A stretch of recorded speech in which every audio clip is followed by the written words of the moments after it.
Hello, everybody, and welcome back to Beyond the Box. Uh, Tonight, Susie and I are going to talk about what, Susie? How the Nephilim look like clowns? Yeah.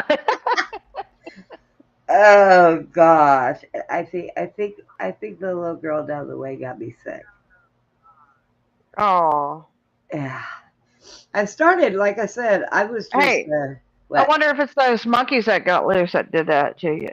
Oh my God, the monkeys that have hep herb vid, hep hervid. AIDS and COVID and everything else they said. They got them pumped full Hepatitis. of. They have hepatitis. Uh, oh God, wait, herpes and COVID. So I call it hep herb vid. Yeah, Oh that my that's God. that's gonna be Hypervid? yeah, that's gonna be our next Hypervid. hep hervid. That's gonna be our Jeez. next sickness. Watch, because And they're there's one that we trying to can't. mix them all. Yeah. Yeah, yeah. So I figure they can't call it monkeypox because people found out you actually had to sleep with monkeys to be able to, or play in their feces. But people just don't do that Oh. on a norm. So they had to scratch the monkeypox. So now they have a monkey running around with herpes and all that. So it's coming, y'all. It's coming. Hep hervid. Monkey. You heard it first here. Hep hervid. Oh God, I feel like doggy poo. And my puppy's still sick. Oh. Yeah, I thought he was getting a little better because he got a little pep in his step, and we were fighting Probably, trying to, huh? if his pancreas is bothering him, you just probably cut back his feet a little bit and, Oh, he's not. give Yeah, his he's not. body a little bit of break from, because it takes a lot to digest, and Yeah. so that's why people fast so Well, that their bodies can get a rest. they gave me medicine to keep his stomach settled down so he doesn't vomit because that does him more harm than anything because he gets a lot of air in his gut. So Okay. that doesn't help. Well, it was so hard giving it to him, and he was feeling better. So Jack was like, well, maybe he's better. Maybe it was just a little bit. So we didn't give it to him for one dose, and he was throwing up again, and I not wanting to eat. I was like, nope, nope, this can't. I don't care if he's eating or not. He's still getting this. He has to. But it's so hard to give him because he has no nose. Okay, so trying to open his jaw is you should have seen us. Two grown people and this little 9-pound dog, and we were fighting like crazy trying to get this medicine down him. It was hilarious. So finally I figured it out. So I picked him up and held him up against me and then grabbed his head and held it against me real tight, and Jack got in there and shot it down his throat, and he was so mad at us. He kept Oh my turning his gosh. he kept turning his back at me and side eyeing me over his shoulder, looking at me like, I hate you. But he's just gonna have to take the medicine and just be done with it because he's not able to eat without it, and he can't drink water without it either, and that can't happen. He has to stay hydrated no matter what. Even if he's not eating, he has to stay hydrated. So he's just gonna have to get over himself. And trying to tell him that breaks my heart, but that's okay. He'll be all right. Oh, God. But yeah, Chad said he's gonna try to join in when he gets home or from his phone. Um, so he should be here shortly. But in the meantime, yeah, I started feeling it earlier. I was not feeling well, and after I got done doing the show with Glenn, I went and laid down for a couple hours, and that was all she wrote when I woke up. It's like, oh, forget it. Okay, so I see the clown, and then there's two YouTube things before that. Are those the two? Okay. You know what? The if you do the first or you do the last one first, it will kind of explain. Well, let me look at them. Hang on. Oh, Make sure, just to make sure. wait. Yeah, the last one is the cloud sitting on the couch. So yeah. Let me check it. Okay. Yeah, Nephilim. Okay. So let me tell you about this guy. So, Hi, Rob. Happy Halloween. hey, yeah, this guy, uh, he, Hi, like I Missy said, Con. he had a coming to Jesus moment. This guy did, and he was looking into all kinds of stuff. But he had this, like this. Oh, he had this thing where he came to Jesus, and then he went down a deep, deep, deep rabbit dive into the fact that he started figuring out like, and he did his research. It's amazing stuff. I was listening to him for hours, um, where Oh, Jason. he says that the demons are the Nephilim were like red hair, flaring red hair. Yeah. Like the giants. The giants Right. had red hair, white faces, and they were cannibals. And so the whole thing about the symbology is what he's trying to say is that they put on these masks and look like clowns, right? Yeah. And then they have these big wide mouths because they eat you. They're predators. And so then and the circus used he went into like he went down so many rabbit holes on this research on. But basically what I noticed about this whole conversations was in it a lot of what different cultures do, like Africans and um, Hindu and all these people who wear snake outfits and put the stripes on and put all this clown looking outfits on. They doing that. The reason that they're doing putting on these clown suits is they're actually summoning the demon. So Okay. you just shot down my whole Ronald McDonald experiences when I was a kid. Well, they're summoning. Think about it. Yeah, I know, right? Ronald McDonald. And where do they put these things? Around children. Yeah, true. And he said like 9 out of 10 children are terrified of clowns. Okay, so that and I know my daughter was terrified. Like one time we were at Spaghetti Warehouse in Austin, and this clown walked in. She like literally like went under the table, freaking out. Like she saw this clown. I was like, "What the heck? Are you scared of that clown?" She would not eat. She wouldn't eat. She was terrified of that clown. So I mean, a lot of children have legitimate fear of this clown face. Like they know that they're demons. Like it's a demon face. You know what I mean? Yeah. So it's crazy. So what are you going to tell me about Ronald McDonald, though? Oh, nothing. I'm just saying that by you Did you go saying sit on that his the lap? Netflix. Oh no, no. You know how they make kids sit on the thing's lap? Oh, Yeah, and I was watching one of the videos. The emphasis that the assimilation that Ronald McDonald, that they're saying that these are the giants. You notice they have the giant shoe, so they're saying it's like a symbolism. They're the giant because they're wearing a giant shoe. Okay, right. and then there was other characteristics that he was going into. Like, oh, it's really. I mean, there's so much stuff on these clowns, and he gets into the reptilian, and he gets into all this stuff. Like, oh man, he gets into. You would love it. I mean, you'd love his stuff. It's really pretty cool. Wow. But if you show, go ahead and show that first little TikTok. It's a short little deal, but um, I'm not sure if that's his one, but I've got a couple of his in here, so we'll start with that one. The one with the Ronald McDonald rolled big shoes on his feet. Oh, okay. Okay. I Yeah. can do that one. I was going up to a different one, but okay. Let's see. All right. Uh, uh, uh, uh. It's trying to start without me. I don't know what it thought it was doing. I hate when that happens. This one. Here we go. Oh my gosh, get up here.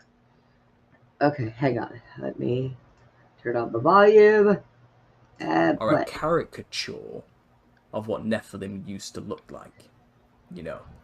So it's not necessarily that Nephilim look just like a clown, the silly clothes on and the big floppy shoes. I'm saying they are all symbols that represent what the real Nephilim looked like. So giant shoes represent that they were giants with large feet. The big silly gloves represent that these are giants that had huge hands.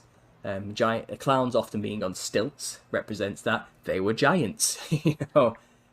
The multicolored clothing represents that they had psychedelic colored skin like a reptile. Oh, The black and white fractaled clothing that's common represents that they are trapped in a fractal matrix now as they're disembodied.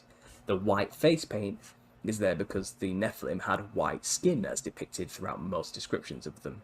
The wild, crazy, fluffy red afro is because these things also were said to have red hair. Clowns are a okay. caricature of what Nephilim.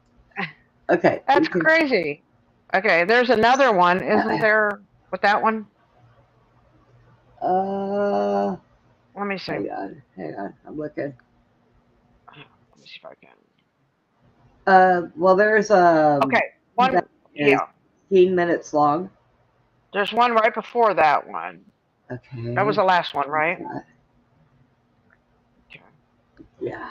Okay. Let me look at this. Okay. All right. Yep. I got it. Here we go. Okay.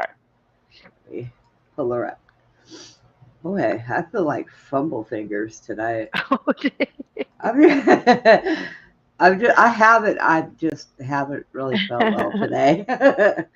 It's terrible. 2014, we had the release of Clown, a movie that depicts a man putting on the costume of a clown, then becoming possessed by the spirit of a demonic reptile entity known as a cloyne.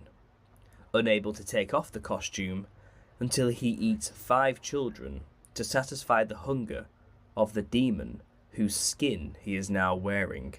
This is quite literally a fictional interpretation of the truth within my theory, wear the costume, get possessed by demons. In 2014, That is weird. And what is tonight? Everybody's putting on the costume, right? I don't know Oh very my many people God. that are clowns, but Well, er, they're putting on the costumes of things that they aren't. They're acting like actors. They're being something that they're not, right? They're pretending to be something that they're not. That's what an actor is, so right? if I put on a Donald Trump suit, then I could be president.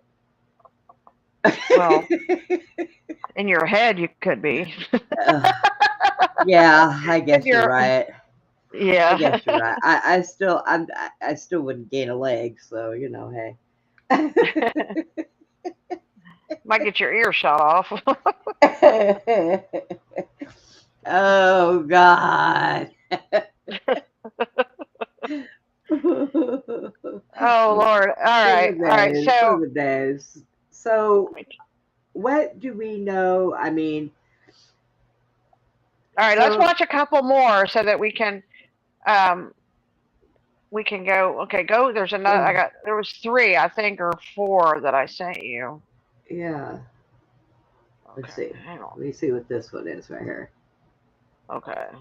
Hang on. Okay, so we'll do this one, and Okay. then we'll just work our way back down to the main one. Oh Okay. gosh. Um, there we go. There he is. Most important mural that's ever been created in human history. This, it tells us everything. In this Oh no, that's depiction, not it. That's not it. That's not it. So Well, I you have to sent me go. way too many at once. Okay. Well, that one I'll go to, but that one is going to be like after we talk about the clowns, then we can talk about kind of some basis to why we kind of get there with the giant thing. Okay. Okay, well, Okay. So there should be another. uh, Hang on. there's a one right after that. So Okay. you don't want to play that one? Let's see. Which one did you send me? Or which one did I send you? I'm trying to. Okay. Okay. You looked at. I hate that whenever I gotta go You know, you back can and hang on to them and send me one at a time when we're on here. That works too. That way we don't yeah, get them all mixed up. There's only two more left, and one of them is that 16-minute one. yeah, do that one. Okay, that'll be the one that'll explain it, Okay. All right, hang on. and then we'll do that other one that you showed after that, because that one talks about the giants. So we're talking about how giants look like clowns Oh, and the symbology of the demonic giants all eating right. people and the red-haired crazy giants. These commercials kill me. They do. For real. I can't stand them. I was getting them even when I'd paid for it, so I just stopped paying for it. I was just like, screw this. Okay. Boop, boop. There we go. Welcome back, everyone.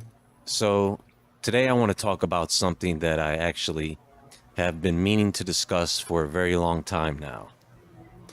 And I see that a few people have been talking about this. So now that there is some familiarity with the topic circulating, and I know that some of you have looked into this and have been wanting me to cover the topic, I figure now is a good time to tell you guys what I know about this. And that is that the Nephilim looked like clowns. I know my friend Tony of the Confessionals had a discussion about this, and there is another great channel, Understanding Conspiracy, where there is a more of a deep dive into the subject. Both great channels, and I recommend you go check them out, especially if you want to get a lot more information on this. Now, when I say that the Nephilim looked like clowns, and when you think about the clown archetype throughout history, you can probably already think of all the characteristics and personality traits and say, you know what? That makes a lot of sense, especially if you have a good understanding of the history of clowns. For example, think about this. Do you know what coulrophobia is? Coulrophobia is the fear of clowns. The word coulrophobia is rooted in Greek. Phobia meaning fear, of course, and coulro is said to come from the word kolobathrates, which means one who walks on stilts. And a person who walks on stilts looks like a giant. Well, that's it. I can end the video now, right? I mean, what else do you need to know? No, I'm going to get into this because once you see it, you can't unsee it. Oh. And once you realize the truth, your life is going to change because there is clown imagery everywhere. Plus, we are in the month of October where we are going to be exposed to a lot of clowns with and without makeup. You know, folks, we are living in the age of revelation.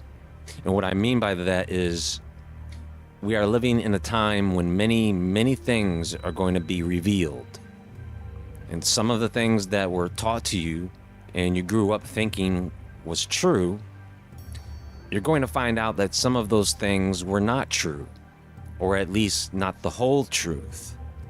True. So I advise everyone to prepare spiritually for this revelation, because certain documents and ancient texts will be revealed, and certain relics or artifacts will also be revealed.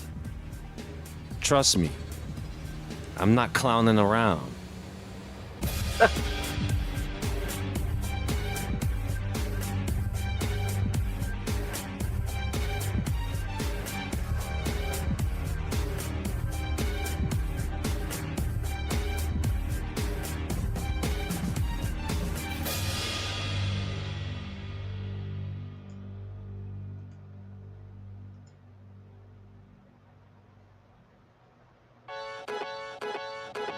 Of course. And we have a commercial. That guy kind of looks like a clown. Okay, work with me. Yeah, All that meal I prep noticed time. that. Reach your health goals through hers? He was Ah, clowning around. So, folks, you're going to want to go to the channel Understanding Conspiracy, where they go into much greater depth with this topic. If this is your first time hearing about this, I'm just going to touch on a few things here. The main reason is because this is linked or connected to so many different things in the modern world. It's almost like being shown the Matrix for what it truly is. We truly have been living in a dream world, a very demonic dream world. I agree. And like I said before, once you see it, you can't unsee it. And almost everywhere you go, you will probably more often than not run into imagery and representation that originate from Nephilim clowns. Is this connected to the occult? Yes. Is this connected to secret societies such as the Freemasons? Yes. Oh, Is this connected to the circus? okay. I agree that the secret society, they are clowns. Okay. Just saying. They act like it anyways. And carnival? Yes. Is this connected to the Olympics? Yes. What? Folks, clowns are connected to the circus, and we've all seen what goes on in a circus. Clowns are also connected to a carnival, and we've all seen what goes on at a carnival. Folks, listen to this very carefully. What is the difference between the Olympic Games and a circus? Where do you think the gymnastics, long jump, and vaulting competitions come from? Leaping over or onto obstacles was a popular medieval sport. They used to use horses. They used to use poles, ribbons, and rings surrounded by fireworks. Clowns used to do this. They still do. The same things you would see at a circus, you'll see at the Olympics. By the way, clowns have appeared in the opening and closing ceremonies of some Olympic Games. The Special Olympics, the Paralympics opens with acrobats, clowns, and fireworks, folks. Actually, there is such a thing as the Clown Olympics. Look at the last Olympics opening act everyone was offended by. Yeah. That mock-up remember of that. the Last Supper, right? What was that other than a clown show? What do Demon drag show. queens dress up as? Why do you think they always want to involve kids in all of these performances I just mentioned? Oh, I never thought of that. Everything I just said should send chills up your spine. What do a lot of people like to dress up as during Halloween? A lot of people like to wear clown makeup, right? Among other things. But who do people tend to say Halloween is for? Kids. What about Santa Claus and Krampus? What do both of those figures tend to look like? Fat people. What about Krampus? What is Krampus an eater of? Children. Kids. Oh. Folks, none of it is coincidence. Oh. Think about Pennywise from the movie It, Yeah. a clown demon that ate children. Yeah. Yeah, we know Pennywise. You think Stephen King just made that monster up? Some of the most well-known villains in storytelling and real life are clowns. Pennywise, the Joker, that clown from the Terrifier movies, even that Annabelle doll, you know, the real life one, the Raggedy Ann doll, it looks like a clown. Why do you think the demon likes that doll so much? Oh, wow. I'll give you guys something else. What are Totally clowns? makes sense. Clowns especially in folklore or at carnivals, are performers. They are known figures. Everybody around the world knows what a clown is. And they are often memorable or feared, depending on the context. They are the heroes of old, the men of renown. Want me to keep going? Okay, I'll give you something else.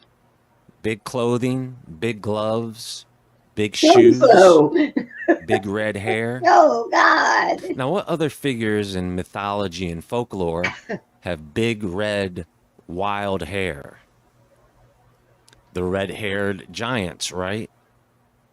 Folks, if you look closely at the ancient Native American descriptions of red-haired giants, they were very tall, white or pale-skinned with red hair, and they were cannibalistic. Oh yeah, and by the way, I was just talking about the Olympics, right? The symbol of the Now streaming. Stupid commercials. I hate you so much. An all-new season You of two, Holly you Jolly suck. Olympics is that multicolored 5 interlaced rings over a white background. Well, the Freemasons have a 3-ring symbol, as in a 3-ring Rings circus. circus. Yeah. And the Okay. Freemasons also have a multicolored, interlaced, 5-pointed star. Well, we And don't when you know. go look up what those 5 rings of the Olympics mean, and you go look up what those 5 points on the Freemason star mean, you will find the overlapping similarity and symbolism. You guys want more? Okay, I'll give you something else. And this is really going to blow your mind because of how deep this goes. I remember seeing Cultures that. around the world had trickster figures. Yes. They were sacred or semi-sacred performers who could speak uncomfortable truths through humor. In ancient Egypt, they had dwarf jesters that entertained pharaohs and sometimes mocked officials. It was humor as social commentary. Look at all the Egyptian gods. A bunch of clowns wearing masks. They look like clowns I don't think those were masks. in an old-fashioned kind of way. I think that's who they were. Look at this. This is the Egyptian god Bes, the god of mockery and protection. In native and African traditions, Did you ever see Star Wars? Parts of it. I mean, Doesn't that look like didn't he look like a Ewok? I don't know. Maybe you have to. Yeah, I think. Yeah, I think that's probably symbolic of one of these things. Look at Yeah. him. He looked like an Ewok Right. without Look at the hair. ears on that thing. Yeah, Yeah. like mouse ears or something. Ah, I am disappointed. Bes, the god of mockery and protection. In native and African traditions, trickster gods such as Coyote, Anansi, and Eshu use laughter and mischief to expose arrogance and restore balance. The Africans had griots, which were West African storytellers. Look at their hats. The Arabic storytellers were the Hakawatis.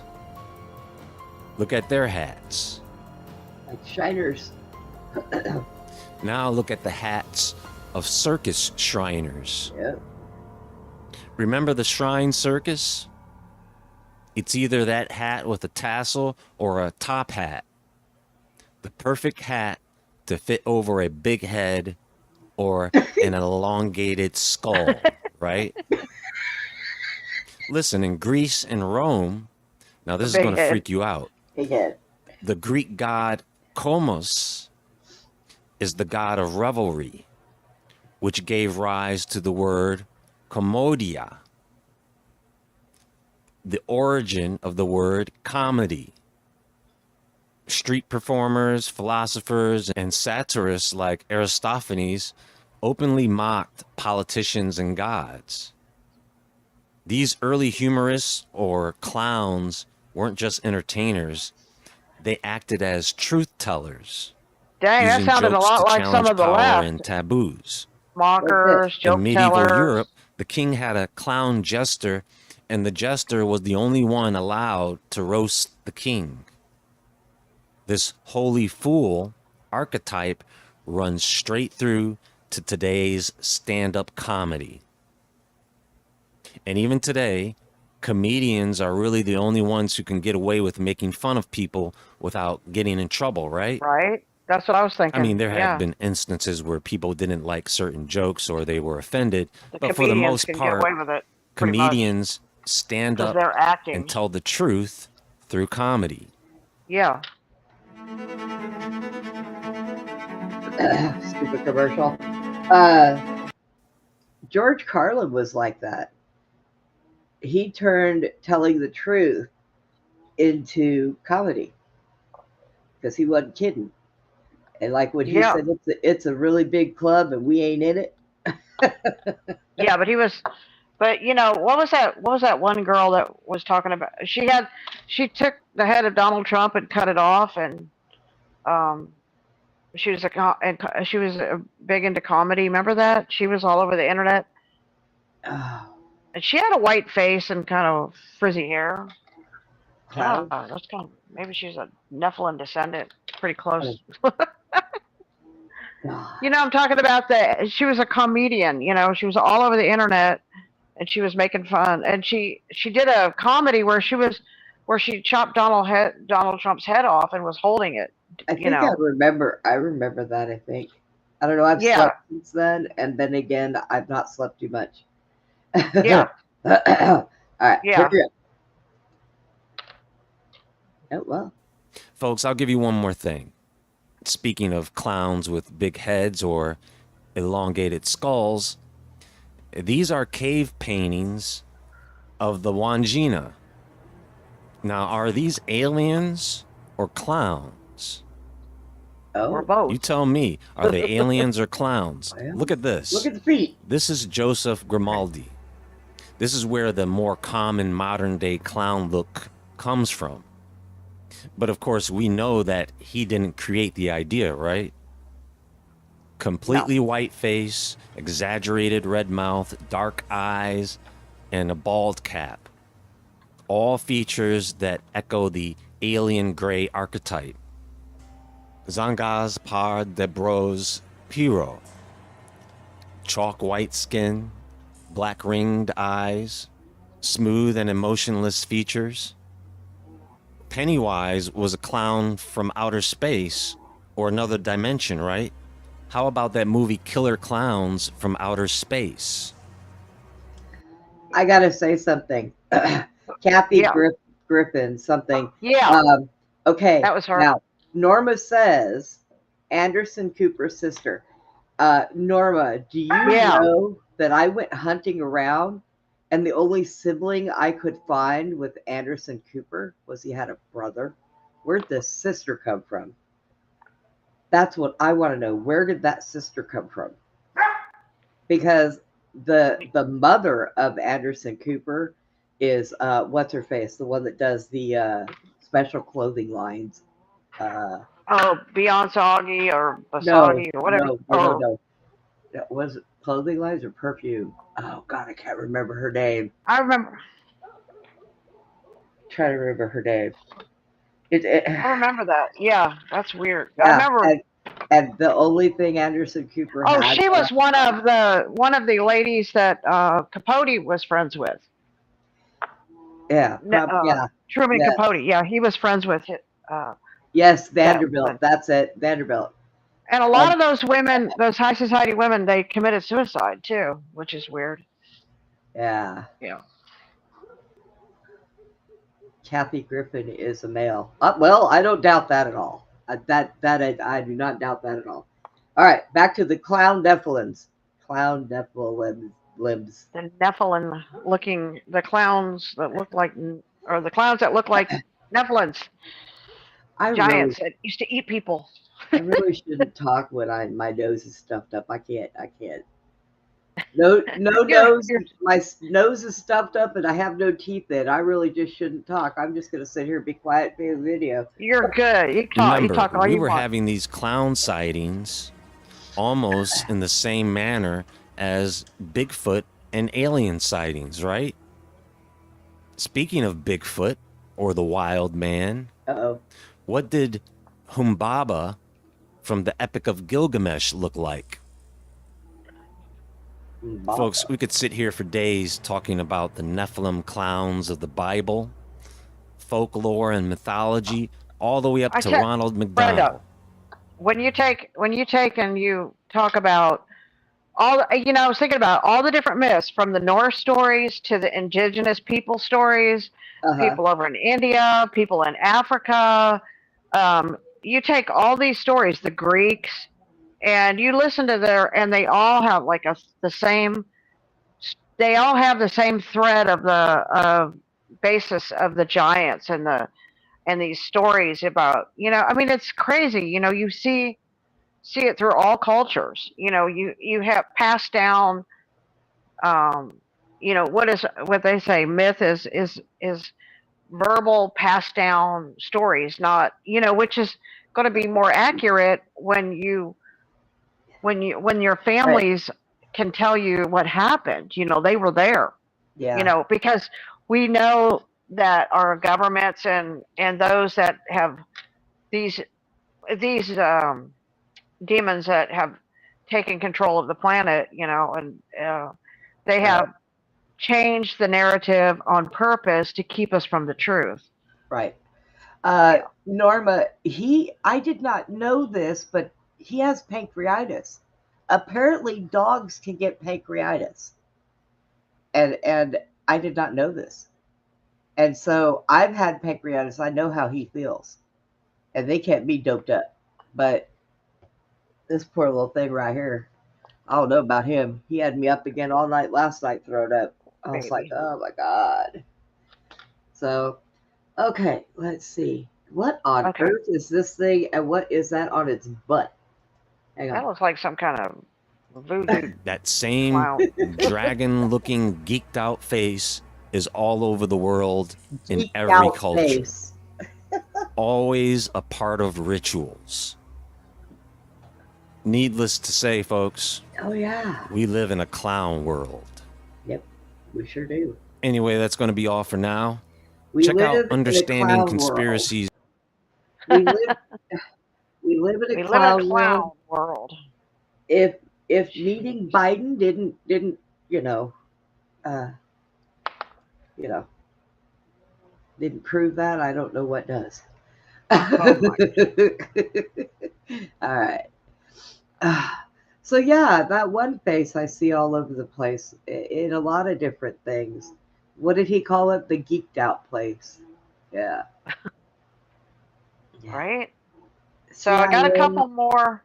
clowns Um, in America. Yes, CIA clowns in America. That's what that does stand for. well, and he was what you see is like what I was watching when I was watching all this stuff is you see the thread of you see these giants that have this white face and this red hair, and you hear the Native Americans talking about that, and then you hear like some of our military guys went over to the Middle East and they were fighting that what Kundahar giant.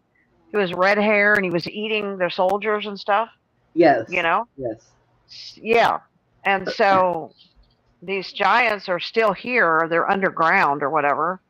Um, That's what they they say say. they're in the underground, and probably because maybe that's why they're worried about the Euphrates River drying up because they're going to come up out of because some of these passages or something are going to be dried up. They can come out of the ground. These giants are going to be coming out. Maybe that's why they were all worried about that. I don't know, Yeah. but I mean, I don't know. It's kind of it's some weird stuff. But and then there was this. He talked a lot about the Smithsonian. How the Smithsonian has every time they get the bones of giants and stuff, and how they found so many of them in Ohio, around Serpent Mound and different places and all over the United States, different places.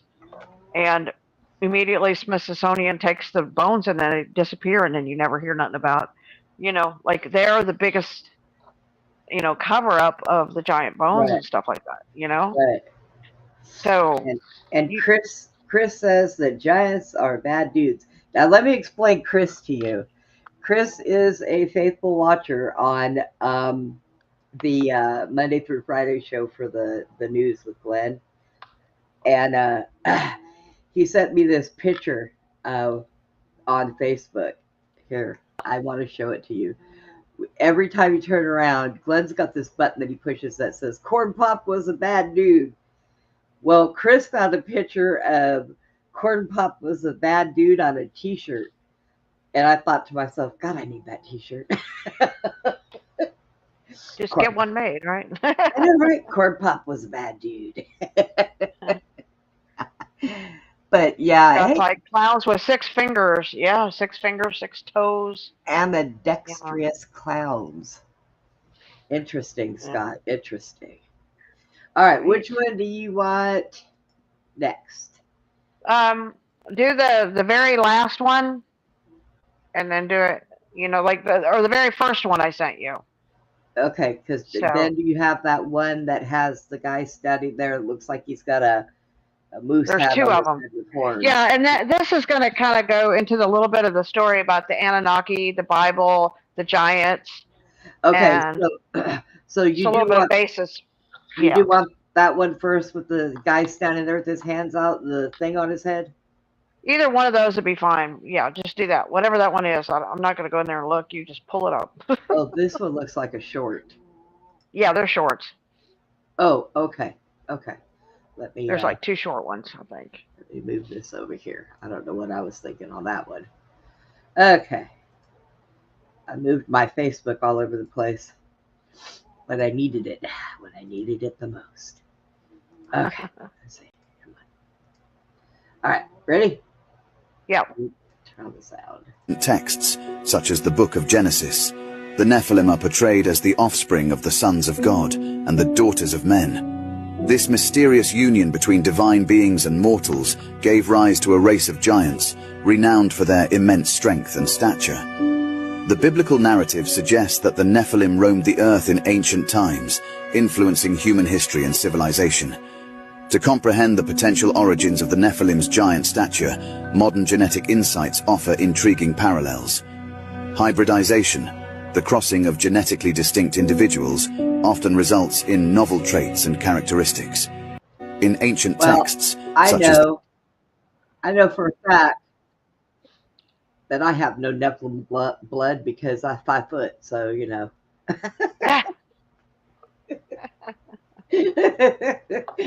It doesn't mean it wasn't back there, somewhere, from some ancestor somewhere. Hey, you know, it is what You it know. is. I can't help what my ancestors did and who they slept with. That was That's not it. my doing.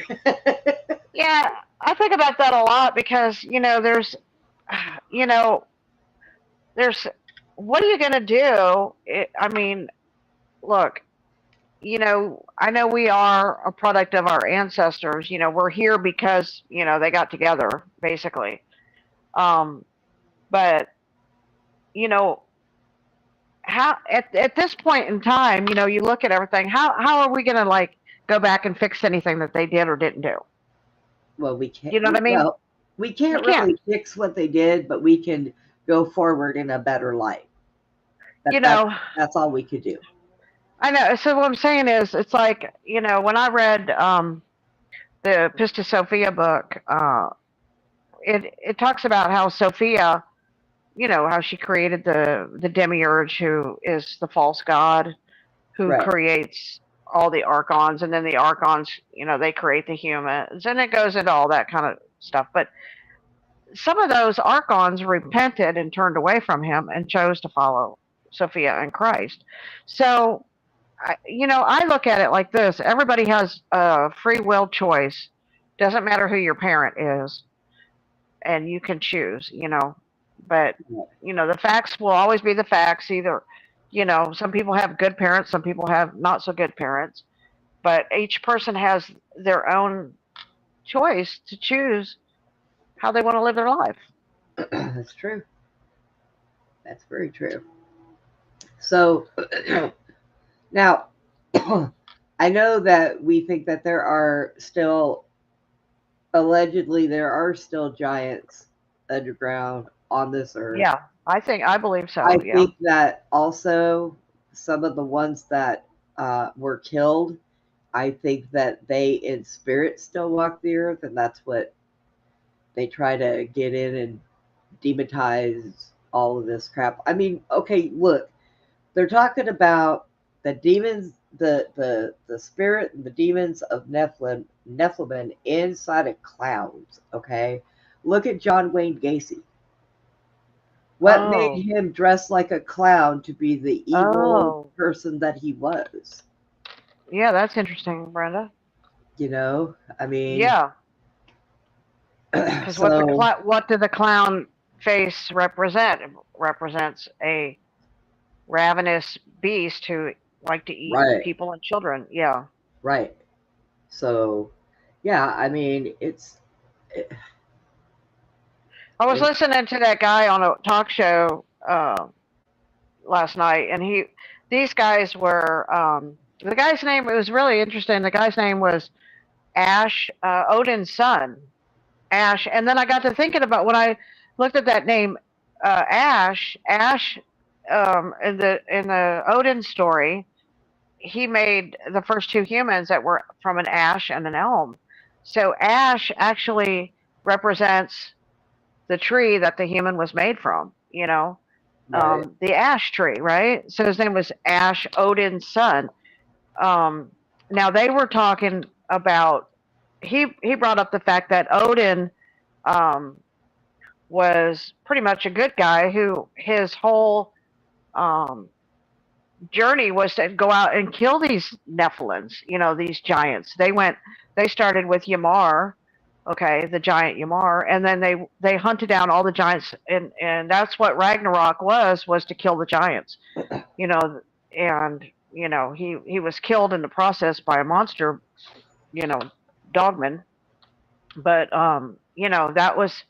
that's he was one of the good guys, but and it talks, and then I got this, I was reading in the book of the Gospel of the Holy 12, and it talks about how Jesus says in the end the angels will come and fight, and then kill all the bad.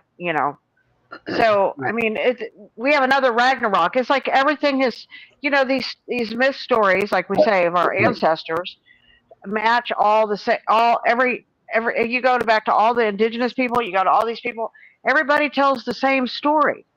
Yeah. Now, Norm, It's crazy.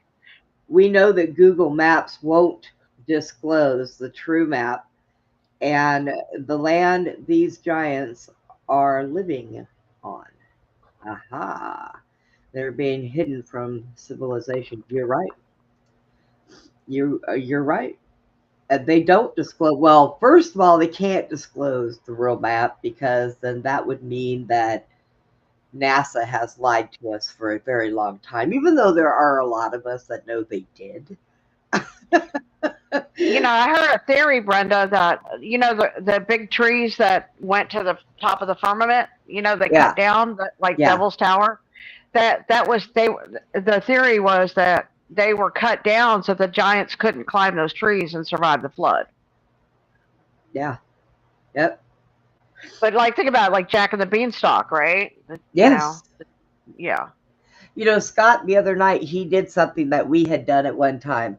He went and researched a bunch of the children things, like Jack and Jill, and I told him to look up the Muffin Man because that's another one. The Muffin Man Oh was yeah. actually a serial killer, and Yeah. yeah, yep. So they all are put out there, and everything, like they say, everything has been put in our faces the whole time because they have to, but they do it in a way to where they either make it comedy, a child's rhyme, um, somebody thinks it's just a story that's being told. They don't think it's true because we've been conditioned all of our lives to believe one way, and they slide that stuff in, and people don't think anything of it. How many times when you were a kid, you guys used to get together with all your friends and hold hands and go around in a circle skipping and sing Ring Around the Rosie? When in all Yeah. actuality, that's a horrible song because it's about the Black Plague. You know, they taught us this stuff as children to normalize it. Yeah. That's terrible. Yeah. I mean, it's terrible that they do that to us, but that's and all these like secret societies and all that. They all have their clowns, and they're all there, and it's always about the children, the Yep. clowns and the children. Yep. You know. And and of course, we all know why they go after children, because children are the purest things to the Father, and that's why they And go after them. So it's they're renegades. They're just out of control. They just need to all go away. They need to go live on Mars. Elon needs to open up Mars and just take all of these foul people and just go put them on Mars. well, Go yeah, away. and you know what? In a lot of the pro Edda stories with Odin and stuff, there's so many stories about how these giants would always try to trick the gods. Always like they were tricksters and jokers. Clowns. Literally, I mean, always. You And know, right. And Scott, that Devil's Tower, that used to be a tree. It is not a mountain. That it used to was be a a. tree. I think it was a silicon tree. Silicon trees were the ones that grew like that. I think that's Yeah. what the type of tree that it was. And there's a scripture in the Bible that says that he sent the watchers down to cut down the trees. It says that in Daniel, I believe, that the watchers came down and cut the trees and said, just leave the roots in the ground. So that's why you just see it Yes. looks like it's sawed off and it's a tabletop mountain. And You see that. that's the one they used in Close Encounters of the Third Kind, I do believe.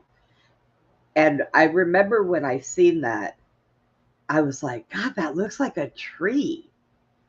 It looks like a tree Yeah, stump, but bigger. And that yeah. was before I really realized that, we had actual giants here.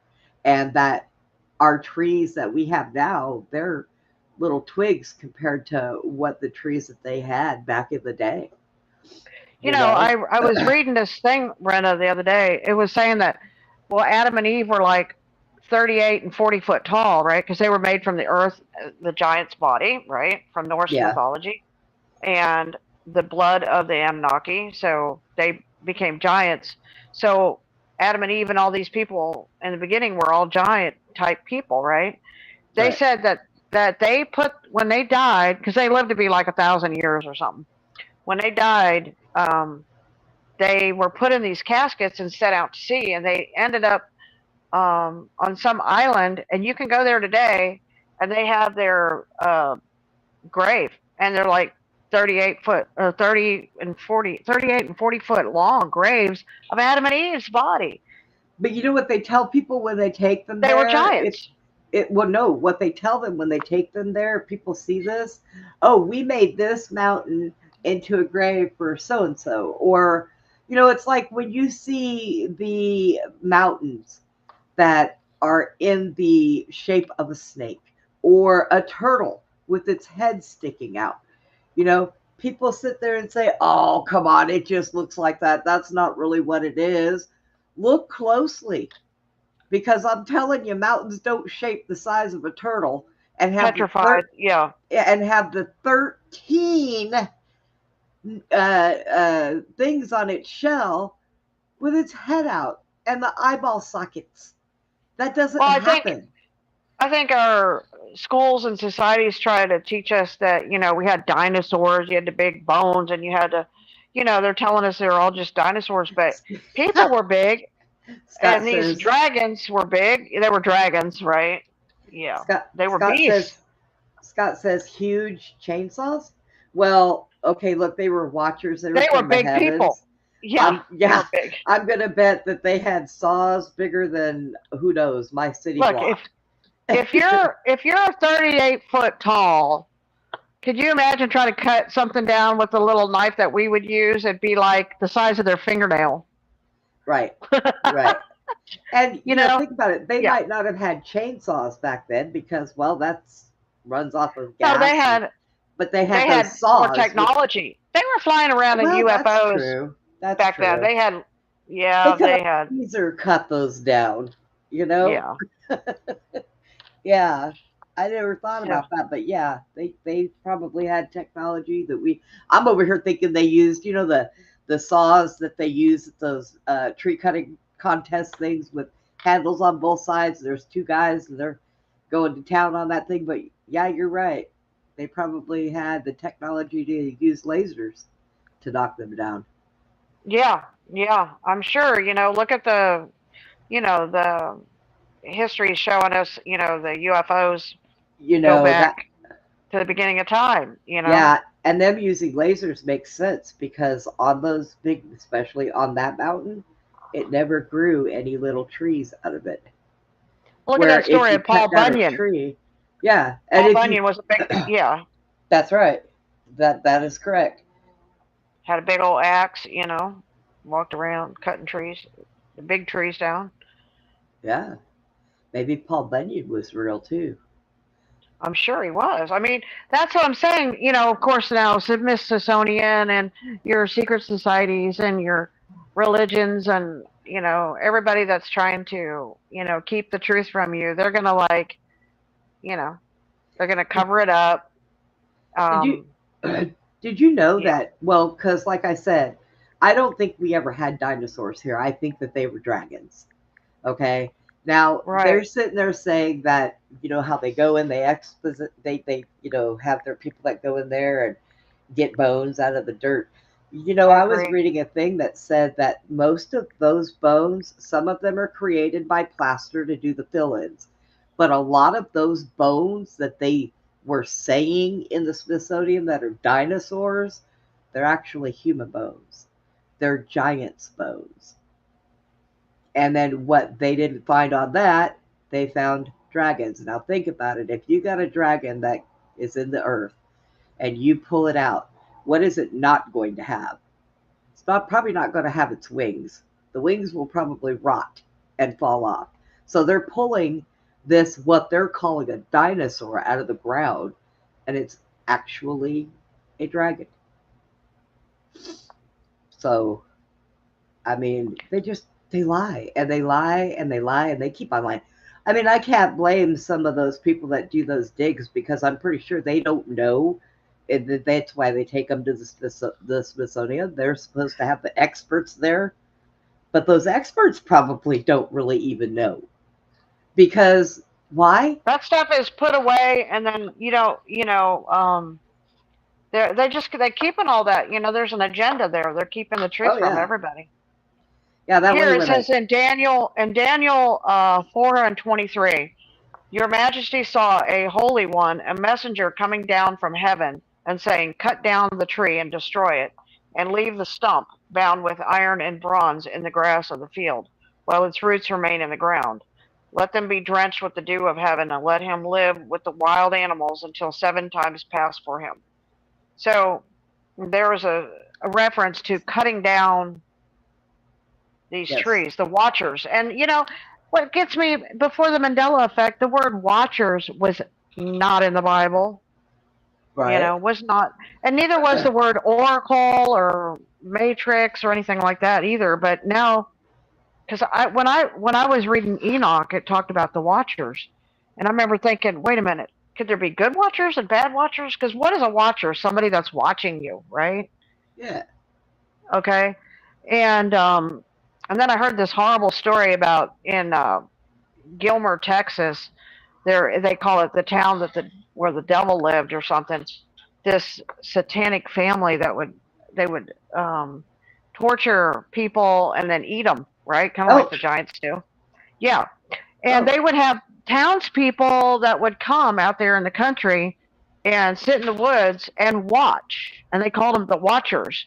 They would just watch this family torture these young girls and then eat them. And they were just called Watchers. Is that creepy or what? Well, yeah, that's just that's a little creepy. That's a Yeah. lot of creepy, actually. Yeah. Yeah. Wait. Okay, so like, what was her name? Gillis and her little farm out there, her little walk-in Yeah. family, and people Yeah. that disappear around her. Huh? I wonder.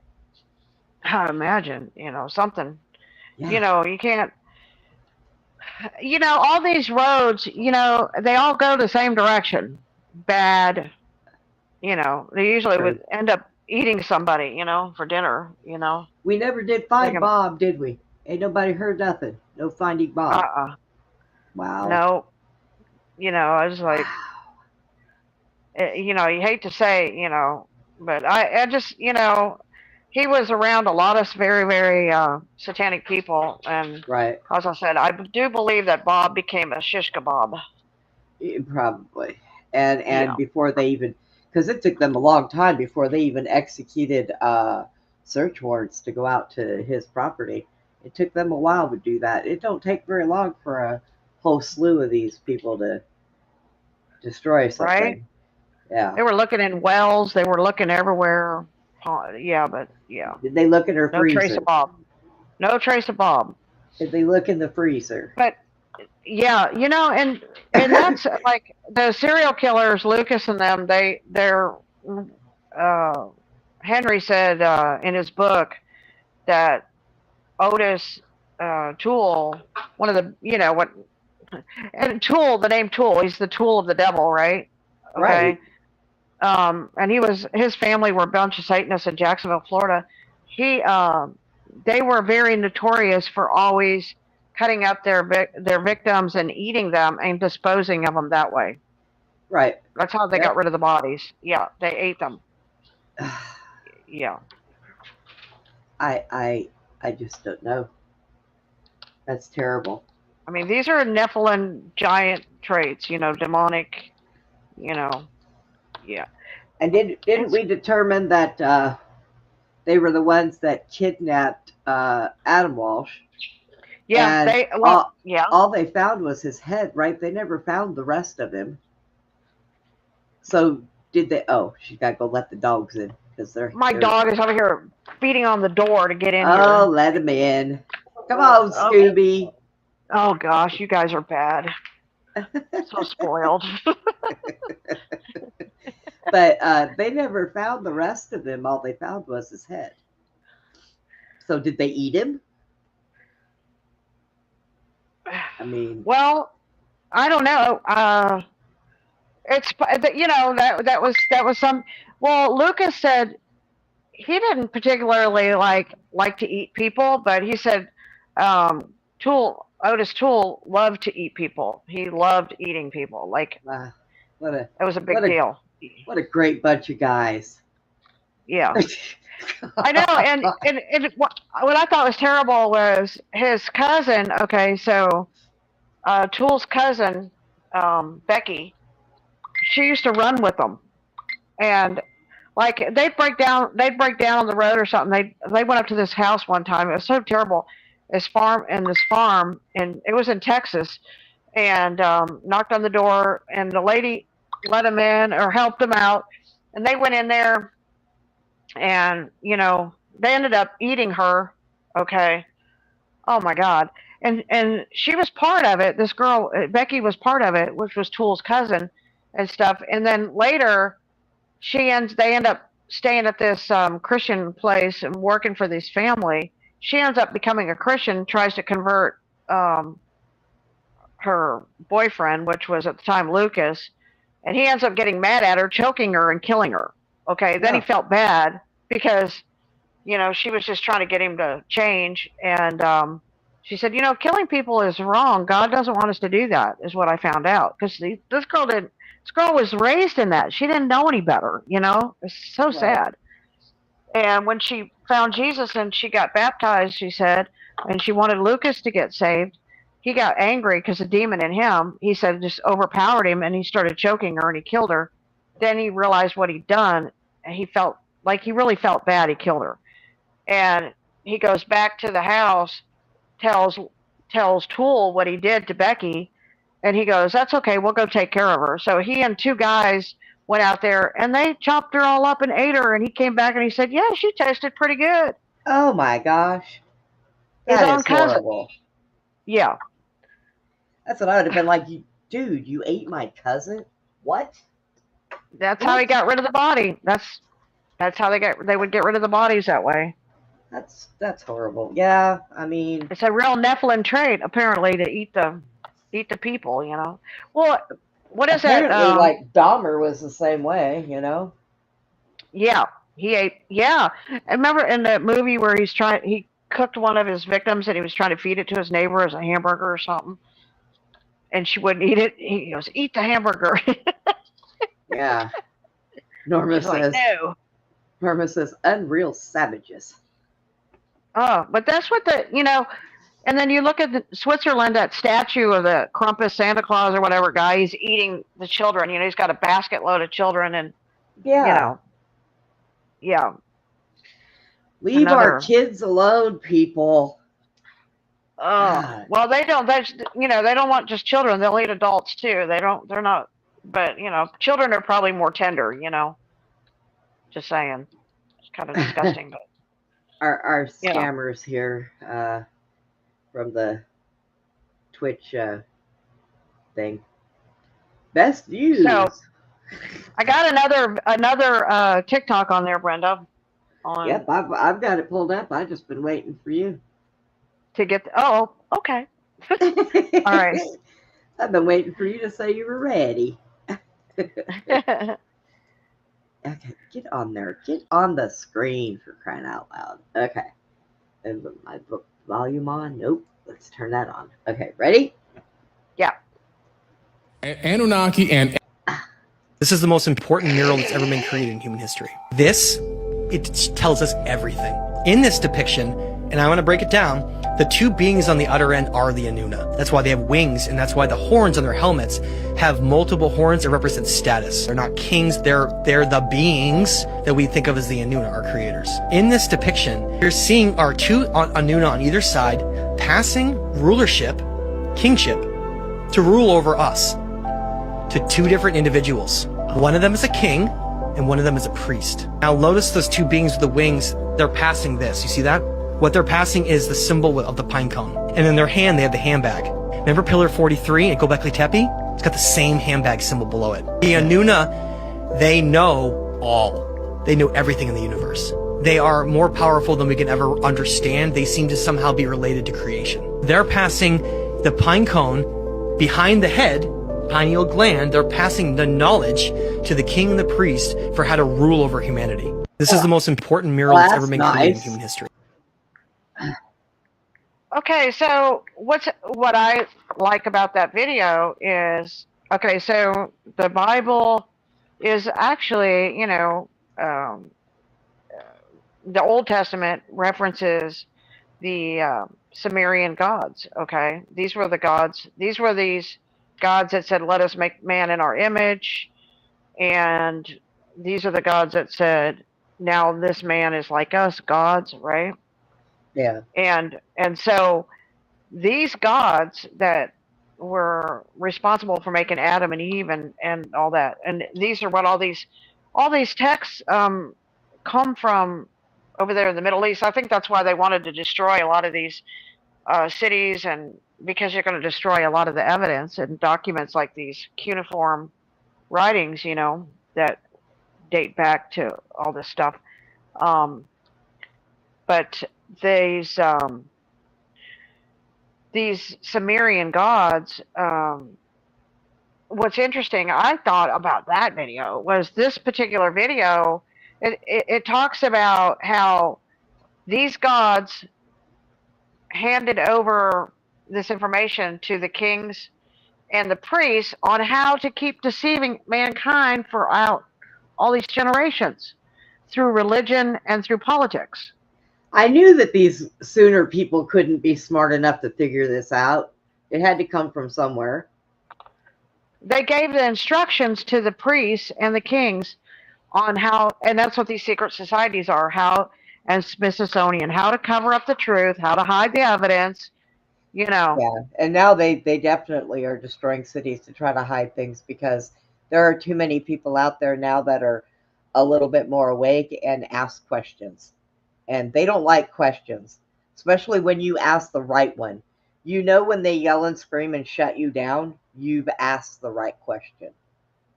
So, Yeah, because it's like, um, a lot of, everything that I've read, demons are named after, say, anger, um, trickery.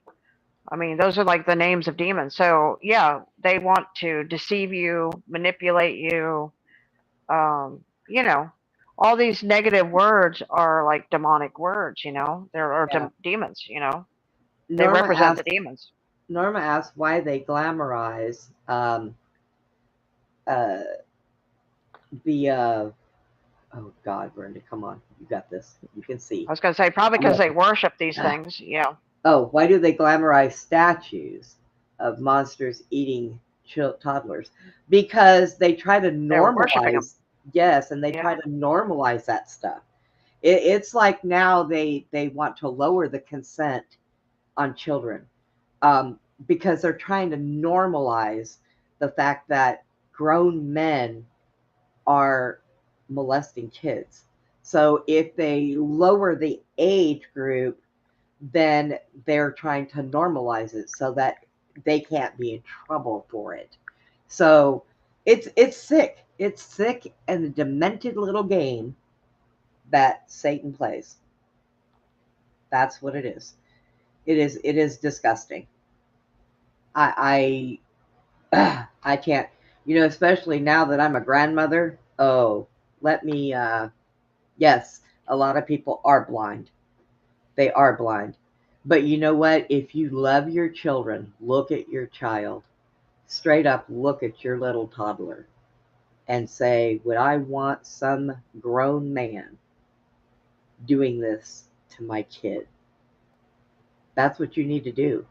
As hard as it is to think of something like that, if you don't think of it and you don't do something to stop it and you don't save it, that it, it's going to happen. People have to fight against that. I mean, that's what it is. We got to save our children because what is this world going to be 20, 30 years from now when I'm gone or most of us are gone? And all we have is our grandchildren that are in their teens and people are treating them like this or they disappear out of nowhere. I mean, it's going to continue if it doesn't get stopped. And the bad thing of it is it is up to us now, our generation now, to try to bring it to light so people can stop making it normal. But we get shut down at every corner. I can't even talk about this stuff to my daughter. I cannot. So, because I'm crazy. There it is. That's what she'll say. I don't think that's happening.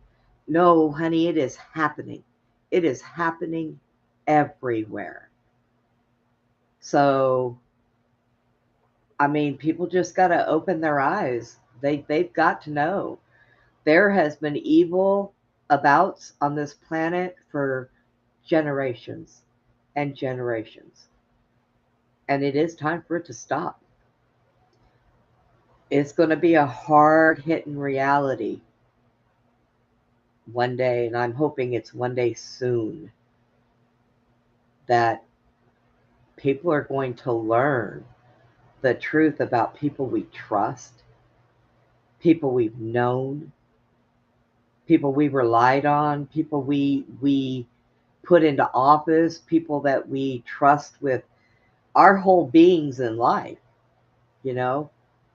And it's going to be a big slap in the face. Not to us because we're going to say, "Yep, I tried to tell him." But it's going to happen and it's not going to be pretty. Now Right. here is I was looking at this scripture thing, Brenda, and it says Yeah. the Anakin, or because the Anak, I'm talking about the Anunnaki gods, the Anakin were the descendants of the Anak. Joshua 15:13 states that Arba was the forefather of Anak. Kiriath Arba, also known as Hebron, was located in Judah and part of the land of Canaan. Easton's Biblical Dictionary identifies Anakim as a remnant of the original inhabitants of Palestine before the Canaanites, a Cushite tribe from Babel, and of the same race of the Phoenicians and the Egyptian shepherd kings. The Israelites were terrified of the Anakim and compared them to the giants when the Israelites arrived at the Promised Land. God told them to scout out the area. 12 spies explored the area and discovered the Anakim living there. Caleb believed the people could overtake the giants, but the other 11 men disagreed. The spies spread bad news about the area to the other Israelites and compared themselves to grasshoppers in the eyes of the Anakim. Joshua was on Caleb's side, believed that the Lord would come through and help his people take the promised land despite the Anakim's size and strength. The rest of the Israelites didn't believe that they grumbled and complained, questioning God and his plan because of their unbelief. The Lord sentenced the Israelites to 40 years of wandering in the desert. He declared only Caleb and Joshua could enter the promised land, and every Israelite over the age of 20 would die in the wilderness. And then it goes down here. I'm going to read this down here. So in the first reference to Nephilim is found in Genesis 6, is identified as the children of men, and as children of men of God and the daughters of man. Crosswalk.com states that Christian scholars have theorized that the sons of God were fallen angels or demons who reproduced with human females or possessed human males who had bore children to human females. Some scholars believe Nephilim are giants, and others think they are fallen men. In Numbers 13, when the 12 men were surveying the promised land, they spot the Nephilim to identify the Anakim as their descendants. Since the spies described themselves as grasshoppers in their eyes, we can infer that they were greater than average size. Furthermore, the Message translation calls these children giants in the land and mighty men of ancient lore and famous ones.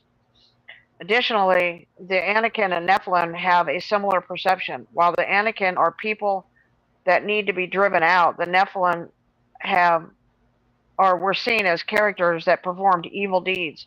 One thought is that the Nephilim were the ones of many reasons for the great flood, and that it was the cause of both the Anakim and the Nephilim that extinguished by the great power of God, by the Nephilim by nature, and the Anakim through God's favor of Caleb and Joshua. So also, what was I saying? I had something else here.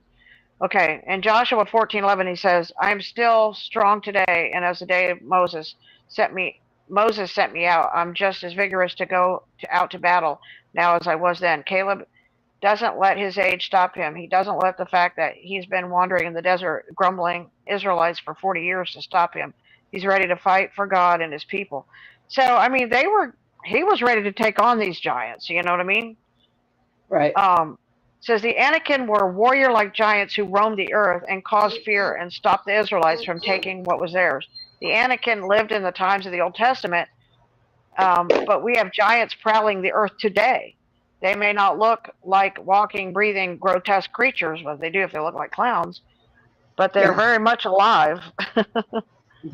So, I'm saying that the stories are here. They Smithsonian, all these people have hidden the artifacts, the bones. You get people that come forward and say, like, they went over to the Middle East and that red-headed giant came out and was killing everybody and eating them. They're still there. Now that word, and that's what I talked about before, because in the Norse story, the Nephilim comes from Nephilim, and in the Bible it says that they were frost giants. Okay, so that's what Loki was, a frost giant that survived, because Odin was able to kill most of all those frost giants except for Loki. So then Loki repopulates with all these. He repopulates with another giant and creates these like monsters, right? Kind of like these clowns, right? Yeah. Reptilian type monsters. He also gets a human wife, like the Bible says, the sons of God. So he gets a human wife, and then he has human type children from her.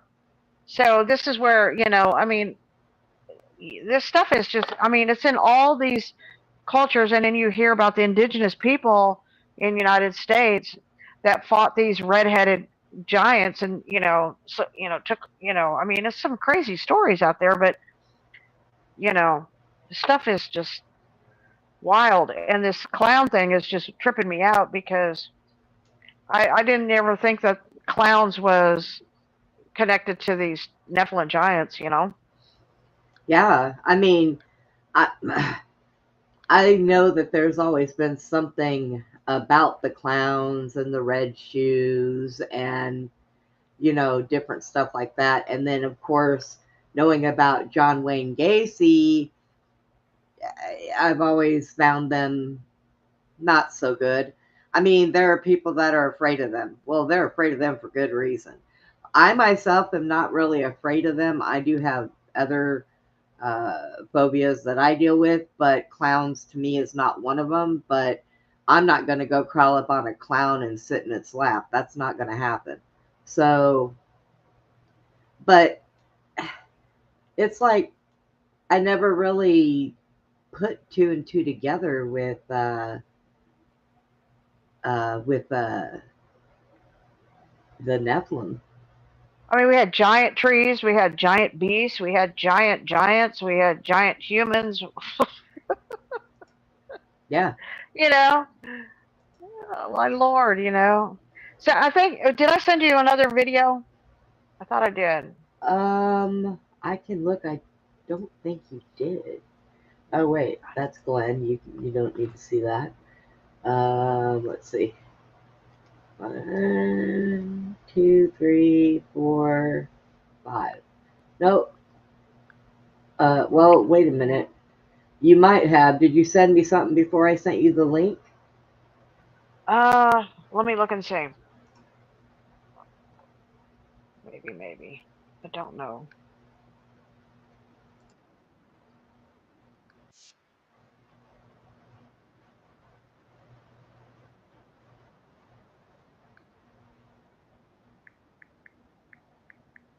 Okay, you did send me one, Bloodlines of the Beast. Now, that doesn't have really anything to do with what we're talking about in a way, but that's... wow. Oh. Yeah. Wow. You could show that one if you want, because I did mention something about, being related, and Yeah. it all ties in. Yeah. Goodness me.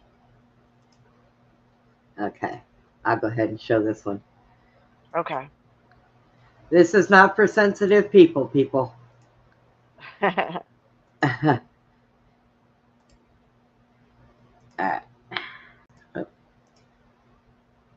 If the Lord of the Manor cooperated with the Druids, he would take one of his own servants or one of his own household members, someone of his own family, and pass them over to the Druids to be used as a human sacrifice offering that night. The Druids would leave you a treat for your cooperation. They would take a pumpkin that was previously hollowed out and filled with human fat. They would leave it on the front doorstep and light it. Face. This served... Is that where we get carving pumpkins from? Yes. Oh my God. Oh my God. They ruin everything. As a water protection from all the demonic forces that would be unleashed that night. Now this is where we get into the trick. Use a demon. Yeah. If you did not...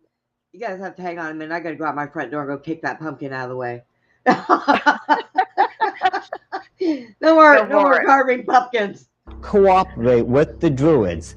They would take blood from a dead body that they had actually been dragging around and paint the 6-pointed star with the circle around it. This is known as a hexagram, from the Latin hexer for 6. This is the foulest, the most evil of all the symbols in the occult world. I don't care what anyone else tells you. You need that symbol if you're going to summon a demon to this plane of existence. The Druids would paint that in human blood on the people's front door. Someone would die between those nights because of the demonic forces that were summoned. Good If the Lord of the God. Manor...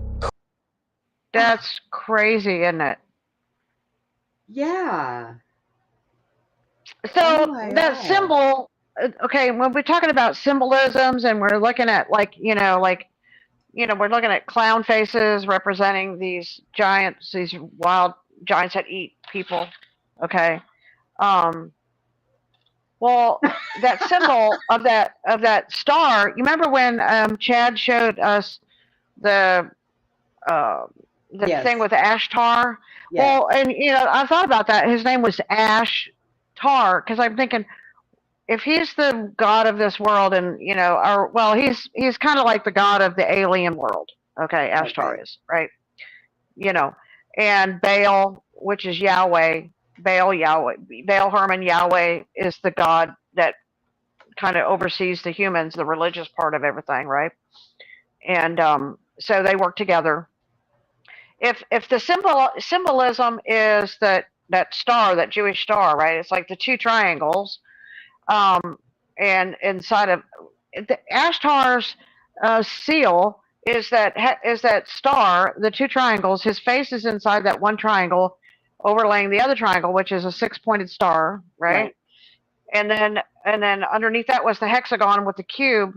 I thought that was interesting that this guy was saying this is the most evil symbol in the world, that you use to summon demons. I mean, it's just like they put on these symbols, and then Ashtar, which I thought, well, Ashtar could mean that he's a son from the ash tree, okay? And it's because, remember, I was just telling you how Loki had children with a human woman. So Right. there would have been human from the ash tree, right? So that would where the name Ash comes from, Ashtar. Because I was like, who is Ashtar actually? Who and what is his lineage and what is his story? You know what I mean? Ash tree. Yeah, from the ash tree. He's a human. He's like a Loki, mixed with the ash lineage. The ash tree lineage, right, from the tree. Wow. It's So that would make sense why he's ruling over the humans, and then he uses that symbol. So we see these symbols, we see these things all the time in our face, but we've never really put it all together or connected all the dots. You know what I mean? Yeah, that's true. I mean, I'm learning stuff tonight that I didn't know. Well, every day's a learning experience. Always take that chance. I'm just saying. Yeah. Because I would have never associated clowns with Nephilims. To me, just they're creepy. I associate them with creepy, but or child predators even maybe, but never Nephilim. I didn't. Never done that. I don't know. This guy. I really appreciate this guy's research that went down that rabbit hole and started putting it all together, because it's like once it starts coming together, it all just comes together so easily. Like, Yes, it makes sense. Yeah. All of a sudden it's like, because you're wondering why this, why that, but all of a sudden once you know what the symbology of it is, then you're like, oh no, like I get it now. Yeah, I don't either, Norma. I don't think that Susie does either. Celebrate Halloween. What's that? No. Yeah, I don't. Yeah. I don't need. I mean, my daughter. Look, sometimes people do things I don't want no part of it. It's what they grew up with, like Christmas and Thanksgiving, and they don't think about it being the wrong days or being a night of bad things. Okay, little kids, they're taught, they go out, they get to dress up in a cute outfit and be cool for one night, and go around and people give them candy. A lot of parents don't think that that's wrong because it's their child doing something that has been normal all this time. And Uh, another thing, Brenda, yeah, they think that if they don't go along with it, that their neighbors are going to think something about them, like, oh, you didn't let your kids do that, or they want right. to fit in with the Joneses and the Smiths, right? And I used to wonder when I was a kid, they used to always tell you if you had black cats, put them in the house on Halloween. And I didn't know why at first. And then I eventually found out it's because they used to sacrifice black cats on Halloween. On Halloween, you know?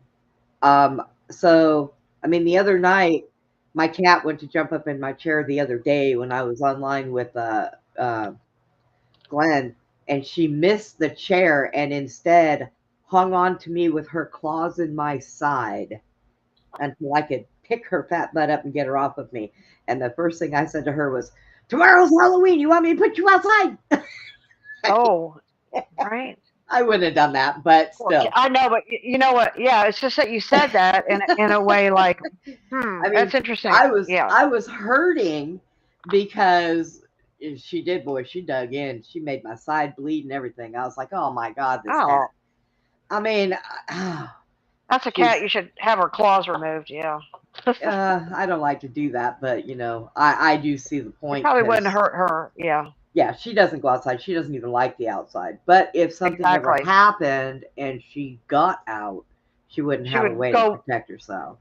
She'd But be in then again, somebody's house pretty quick. Yeah. she's so darn mean that you know I don't think Removing her anybody claws would would probably take be a her good in. thing.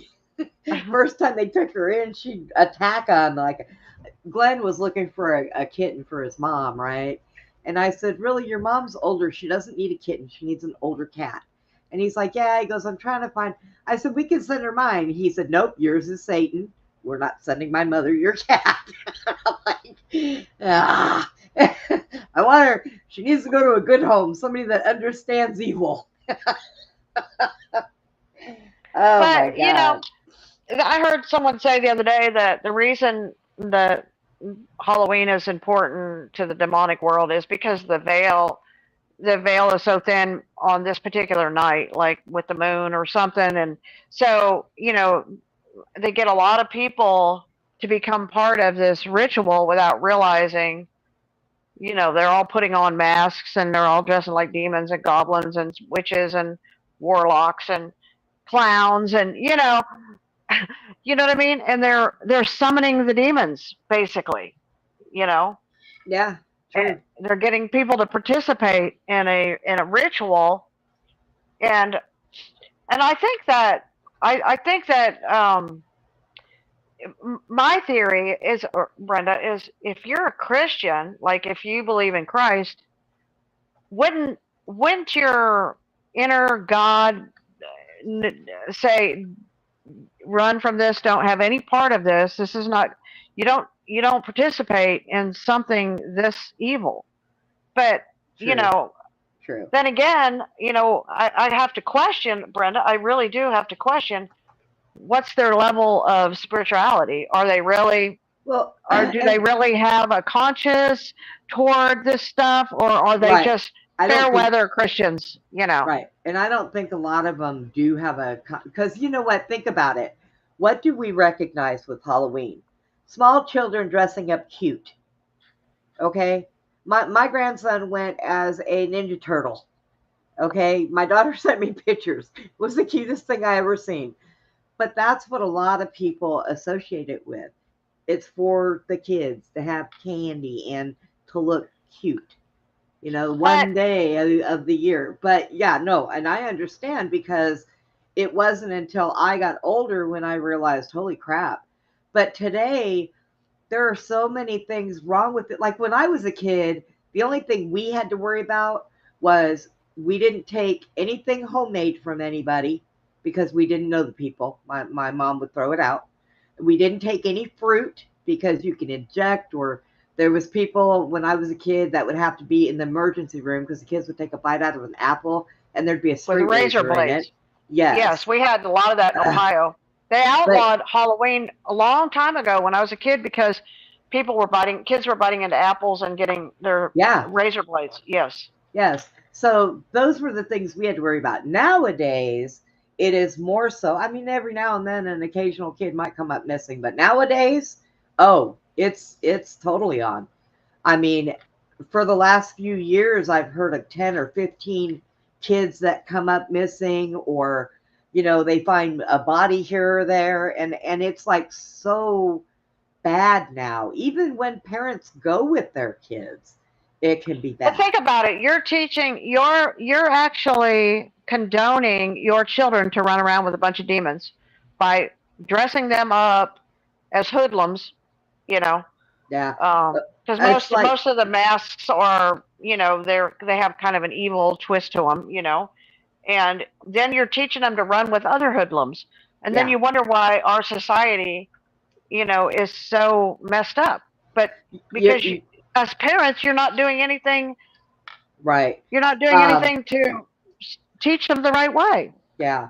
And In it's that like, way, in that it's like, particular way. I'm not saying that you're not doing it right. as a whole, but Well, yeah. there's two things that Norma said. One, she said that her whole neighborhood sits out by the driveway and just gets drunk all night. Yeah, that's it. Kids do it because they think it's cute to dress up in costumes, and I'm going to go get candy. Adults use it to really get plastered off their butts and say, well, it's Halloween, I'm celebrating. But also, And I you know did what that, sugar Norma. represents, Brenda, Oh God, right? no. And Are you going to tell me? okay, Doggone it, well, you're gonna ruin my peach cobbler I'm fixing to make. well, What? okay. So they dress up like demons, but most of them, right? Little demons. And they run around and they go after sugar. And sugar is what feeds parasites, or sugar is what parasites crave, or sugar. Remember, even in Men in Black, remember that demon Right. that Yes. Yes. he had to drink all that sugar and sugar because they need that energy, right? They live Yeah. off of sugar. Well, So, that's why grandparents always hype their it's like a grandkids up on ritual. sugar and send them home. Yeah. I Yeah. mean, that's. But Norma said that to be safe, one year she took her kids trick or treating, and when they got home, she threw out all their candy and replaced it with the candy she chose. And I did that with my daughter. She does not know, but I did that with her. So yeah, It's just interesting that it's sugar, that they are pumping the kids full of all this sugar, which makes them a little crazy anyway, and then they're dressing them up like, Nephilims. Don't dress your kid as a clown, please. Let's not do that. No big red feet. Oh my God.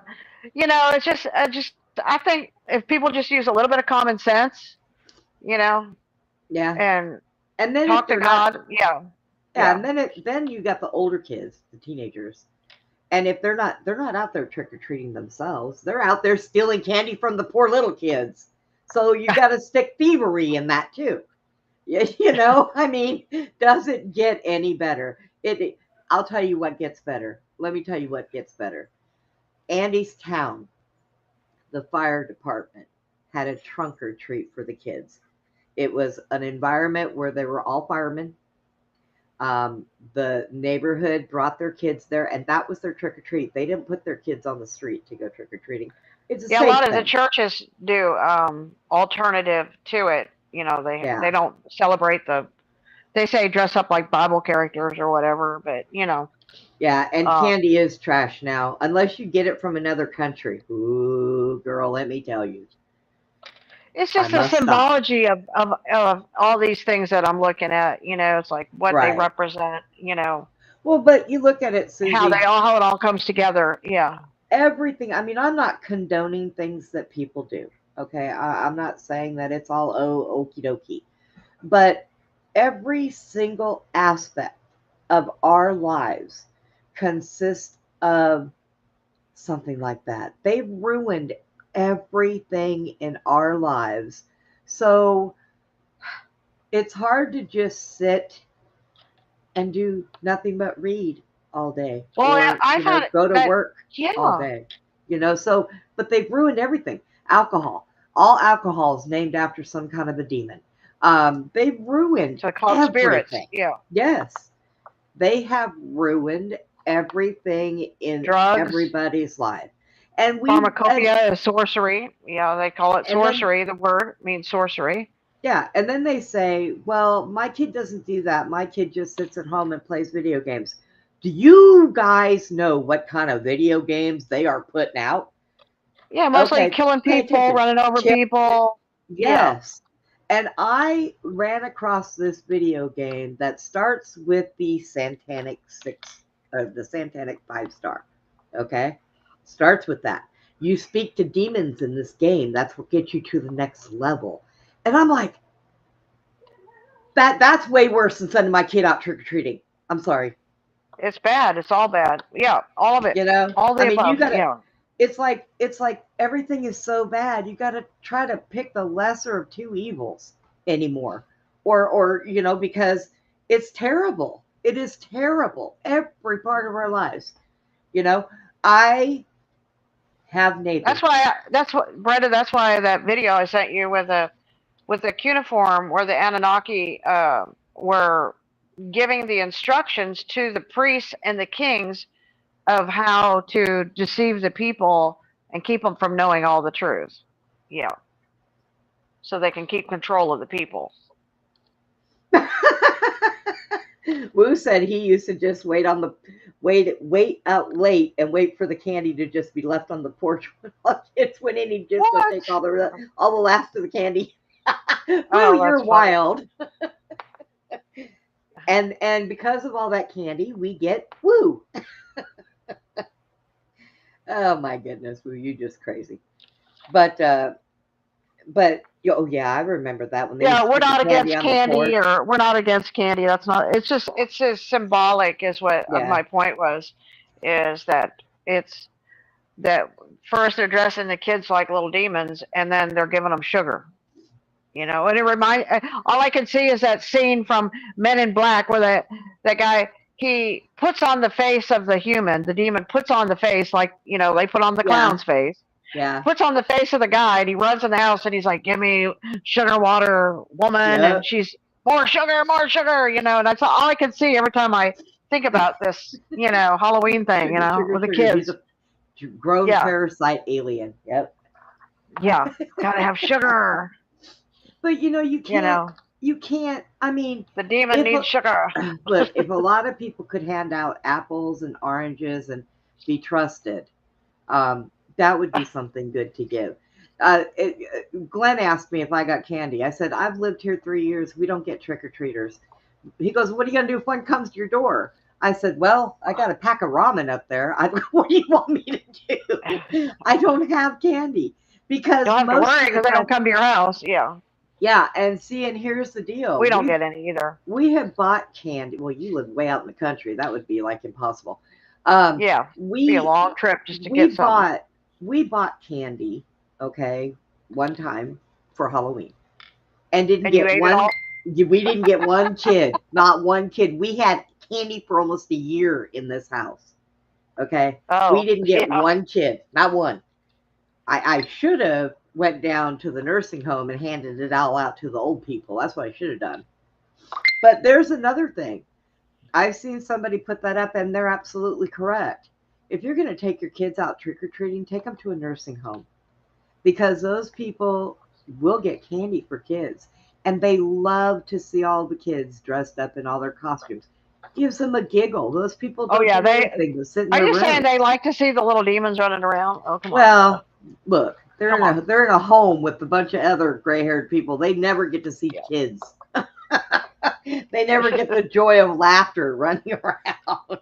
Well, I'm just saying, I mean, if I was in a nursing home, I'd want people to visit too. I wouldn't care if they looked like a reindeer walking through there and pooping on the floor. I mean, look, there's something different here. I think I'll pass on the poop. I don't want to clean that up. Oh, well, that's what they got people that clean those places for. You wouldn't have to do it yourself. I feel sorry for them.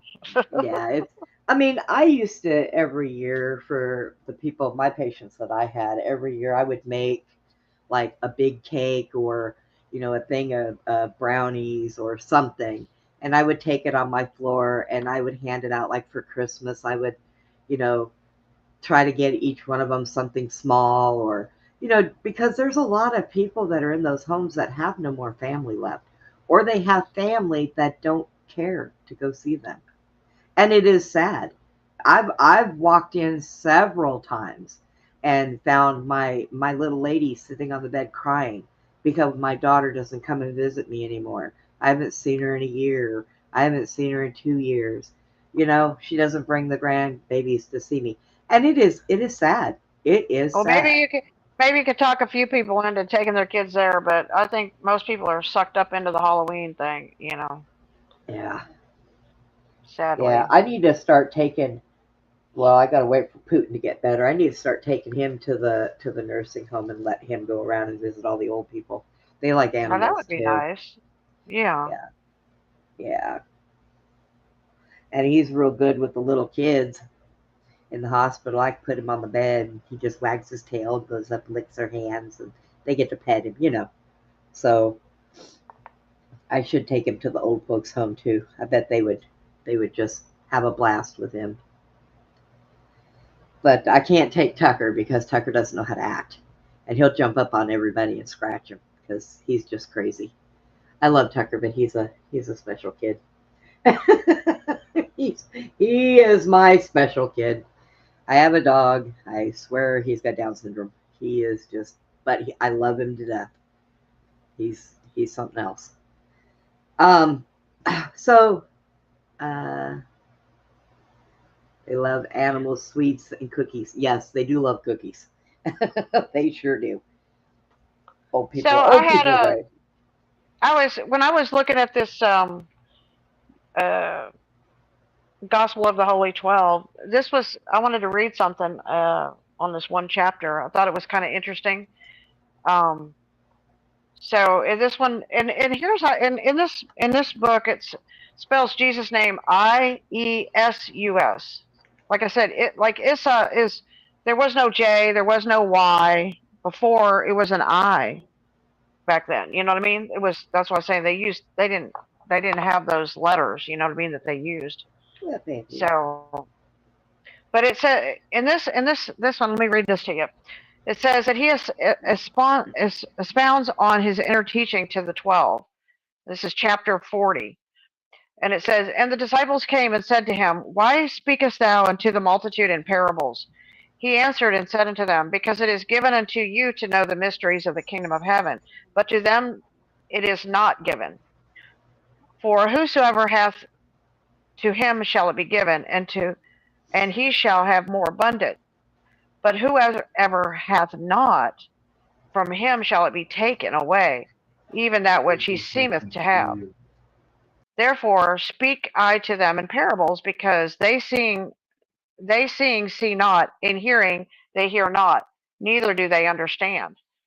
For in them is fulfilled the prophecy of Isaiah, which saith, hearing you shall hear, and you shall not understand, and seeing you shall see, and not perceive. For this people's heart is waxed gross, and their ears are dull of hearing, and their eyes they have closed, lest at any time they should see with their eyes, and hear with their ears, and should understand with their heart, and they should be converted, and I should heal them. But blessed are your eyes, for you see, and your ears, for they hear, and your hearts, for they understand. For verily I say unto you, for many prophets and righteous men have desired to see these things which you see, and have not seen them, and hear those things which you hear, and have not heard them. Then Jesus sent the multitude away, and the disciples came unto him, saying, declare unto us this parable of the field. And he answered and said to them, he that soweth the good seed is the Son of Man. The field is the world. The good seed are the children of the kingdom, but the tares are the children of the wicked one. The enemy that sowed them is the devil. The harvest is the end of the world, and the reapers are the angels. As therefore the tares are gathered and burned in the fire, so shall it be at the end of the world. The Son of Man shall send forth his angels, and they shall gather out of the kingdom all things that offend, and them which do iniquity, and shall cast them into the furnace of fire. And they shall not be purified, and they shall be utterly consumed. And then shall the righteous shine forth as the sun in the kingdom of heaven. Hear ye also the parable of the sower. The seed that fell by the wayside is like as when any hear the word of the kingdom and understand it not. Then cometh the wicked one and catcheth away that which was sown into their heart. They are they which received seed by the wayside, and they which received the seed in the stony places. And some are they that hear the word, and anon with joy. That's a weird. It says anon with joy, and receive it. Eh, receive it. You yet they shall not. Okay, wait a second. Hang on. Yet have they not root in themselves, but endure only a while. For when tribulation and persecution arises because of the word, and by them and by they are offended. And also they received seed among the thorns, are they that hear the word, and the cares of this world, and the deceitfulness of the riches choke the word, and they become unfruitful. But they that receive the seed in the good ground are they that hear the word, understand it, and also bear fruit, and bring forth some 30, 60, and 100-fold. These things I declare unto you, the inner circle. But to those of the outer parables, let them hear who have the ears to hear. So, anyway, I thought that was an interesting, because it's kind of like Ragnarok. It says what's going to happen in the end. We win the battle, right? Yeah, I forgot I was muted because I was talking to Jack. I'm over here talking to you, and Oh, oh my gosh. Well, listen, we are running out of time. And I know that Susie is going to try to get over there to Rob's. Like I said, Susie, tell him I'm really not feeling good. I am going to probably lay down and listen to Abe's show because he just started his while I'm doing my downloads, uploads. God, I hate doing all those. But, I still haven't figured out how to go live on Rumble.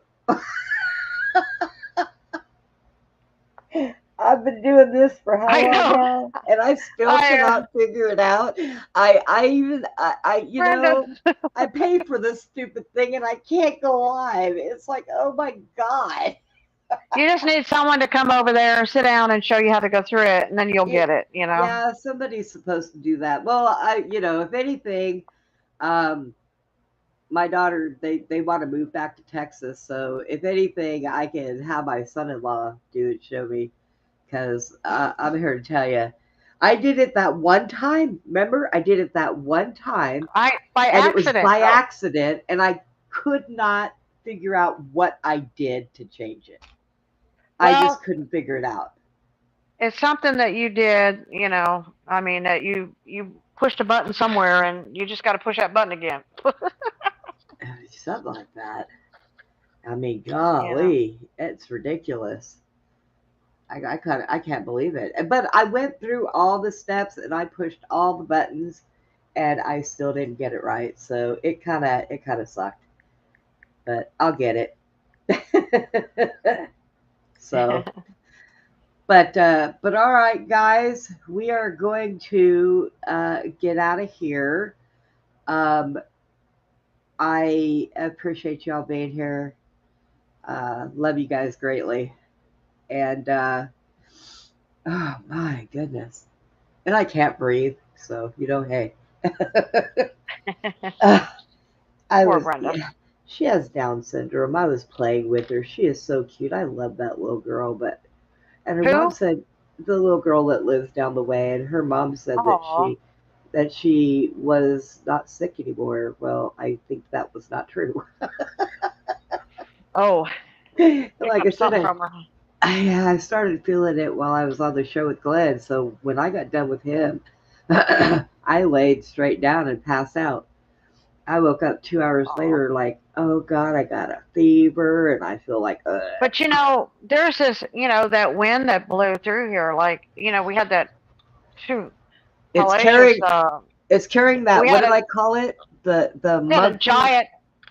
No, we had a giant blowing down Jamaica and blowing his big breath across the United States. Yeah.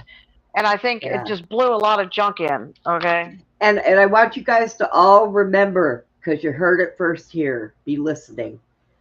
you're gonna the new sickness is going to be monkey herpa hepa vid. Herpa hepa vid. That's going to be the new sickness from that one monkey that is loose that they cannot find. Herpavid or Herpa hepa vid. Because it has herpes, hepatitis, and COVID. That's just too complicated. That's like a herpa hippopotamus. Well, that's how they do. That's how they name things. Herpa hepa vid. I know. Be careful. Okay. Watch out for herpa hepa vid. Yeah. Stay away from loose monkeys. Jeez. Just saying. All right. It's funny. I don't care what anybody says. Herpa hepa vid. And you know what? If they come out with that, I can then classify myself as a scientist. Wait a minute. Well, the only way you can keep that is if you patent that name now, you know. Oh, I better do it. I've already put it out on the internet. Somebody else will have it. That costs too much money, yeah. It takes like 3 minutes for somebody to pick something up off the internet. So by now, somebody is calling their dog herpa hepa vid. Yeah, watch out for that dog. It's probably a pit bull.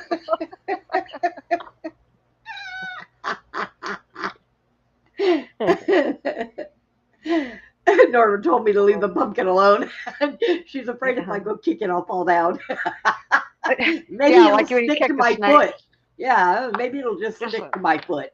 Just nicely dispose of it, okay? Do it very nicely. Don't get too dramatic, okay? Oh, I can always take it out in the backyard and shoot it. Yeah. You could throw darts at it or something. I don't know. I don't have any darts. I should probably get some of those. Oh, slingshot. I have a slingshot. I'll use a slingshot. Yeah, I just found a slingshot in the barn the other day. Yeah, I can. That would work. You could. Just don't let it ricochet off of there, you know. Yeah, sure you let it hit the fence and come back and plant me right in the forehead. Yeah, make sure you take out an eye. Hit the pumpkin. Yeah, come on, you got to aim for the pumpkin. Okay. Hit the fence and ricochet and take out an eye. Say, take that, you Nephilim. Well, you know, and if I were to go to the hospital over that, and they said, "What happened?" I would say, "Some kid threw it at me." I would not tell them that it ricocheted off of my fence. Because they would believe everything after you came in there with a snake connected to your foot. I know, right? They were like, "She's back." This time without an eye. What'd you do this time? We're gonna have to bubble wrap this. We're gonna have to bubble wrap this girl. Got in a fight with a Nephilim pumpkin. Yeah. There was a pumpkin on my porch, and I found out that it was for bad things. So I had a fight. Yeah. All right, guys, we're gonna get out of here. Funny. So we will see you next time, and don't forget, you'll find us here Monday through Friday doing the news. And today was a disaster day. God, I couldn't stop laughing. Poor Glenn lost his mind. And his grandson, let me tell you what his grandson did. So you know those M&M plastic things that have the lids that pop up and you pour the M&Ms out, right? Uh-huh. Okay. Yeah. So his son had colored a bunch of little pebbles and put them in there, or his grandson. And he didn't know it. So his grandson walked in there while he was getting ready for the show, putting stuff together, not paying attention. Said, "Here, Grandpa." And he said, "Well, I don't want that. You can't have that because Mommy doesn't want you to have candy." Now, the whole time, his daughter was standing outside the door of the bedroom, right? He goes, "No, you eat it." So he opened it up and he took some and he popped them in his mouth, and he realized that they were not M&Ms. They weren't. They were rocks. They were popping rocks. They were colored rocks. And so he gets on the show and he says, "My grandson tried to kill me before the show." I'm like, what? And he said his mom didn't stop him. I said, "She was probably sitting out there laughing because she's the one who told him to feed you them." Hey, that's what you call a trick and a treat. That is correct. That's what I told him. He believed that he gave Grandpa his trick for the night. That was a trick and a treat. Right? Oh my God. All right, guys. We will see you next time. And like always, please be kind to one another. You guys have a Yes. good night and good rest of the God bless you guys. weekend.